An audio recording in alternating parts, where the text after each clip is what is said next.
Como sabemos que passamos da morte para a vida? Quando nós lemos a primeira carta de João, ele explica este fato. E este é o fato espiritual mais importante para nós. A experiência de alguém que está morto em pecado e delito é terrível.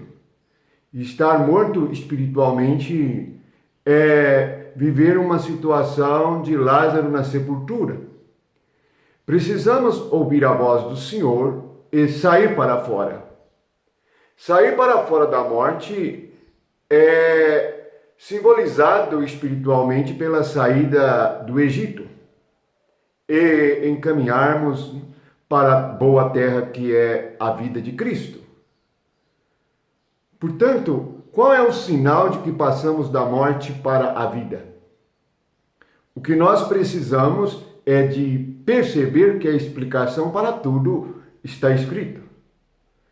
E o Espírito Santo é o único que pode nos revelar a realidade destas verdades. Primeira carta de João, capítulo 3, versículo 14. Diz assim: Nós sabemos que já passamos da morte para a vida, porque amamos os irmãos. Aquele que não ama permanece na morte. Todo aquele que odeia seu irmão é assassino. Ora, vós sabeis que todo assassino não tem a vida eterna permanente em si. Nisto conhecemos o amor, que Cristo deu a sua vida por nós, e devemos dar a nossa vida pelos irmãos. Portanto, a vida cristã não é uma vida religiosa. É uma natureza que nós recebemos ao nascermos de novo pela fé em Cristo. Assim temos uma natureza capacitada para amar. Assim nós sabemos que passamos da morte para a vida. Não é maravilhoso passar da morte para a vida? Não é este o fato espiritual mais importante de todos os tempos e por toda a eternidade? Como nos esqueceremos disto? Quais os crentes que têm essa experiência viva de passar da morte para a vida? Do ódio para o amor. Portanto, o amor é a experiência da vida. É a vida de Jesus. É dar a vida pelos irmãos. Oh, quão gloriosa é esta realidade. Medite sobre isto. Leia as Escrituras. Tenha coragem de confrontar o que você pratica com o que está escrito, para que assim tenha experiências no reino de Deus.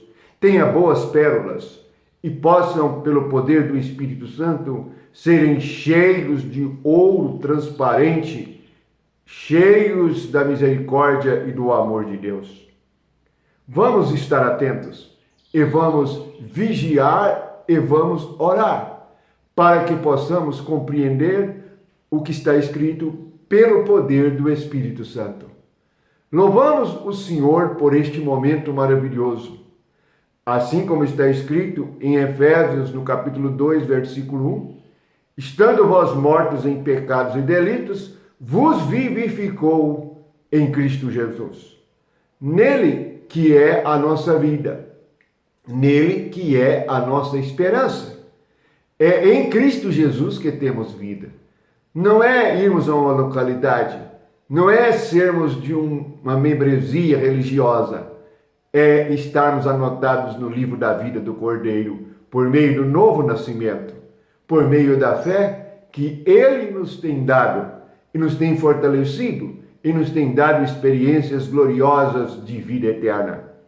Portanto, aquele que odeia, ele não tem a vida em si. Aquele que ama é que tem a vida. O que é mais importante na nossa fé é ter a vida. A humanidade e o mundo caído no pecado não percebem que estão mortos, porque só Jesus é a luz do mundo e só Ele pode revelar a realidade espiritual. Vamos estar atentos, vamos analisar, meditar, vamos ruminar sobre as Escrituras. Assim, nós perceberemos que tudo está muito bem explicado. Alguém pode perguntar: como vou saber que passei da morte para a vida? Simplesmente pelos sentimentos que houve em Cristo Jesus e que agora há também em nós, em darmos a nossa vida pelos irmãos. É assim que nós sabemos que passamos da morte para a vida de Deus.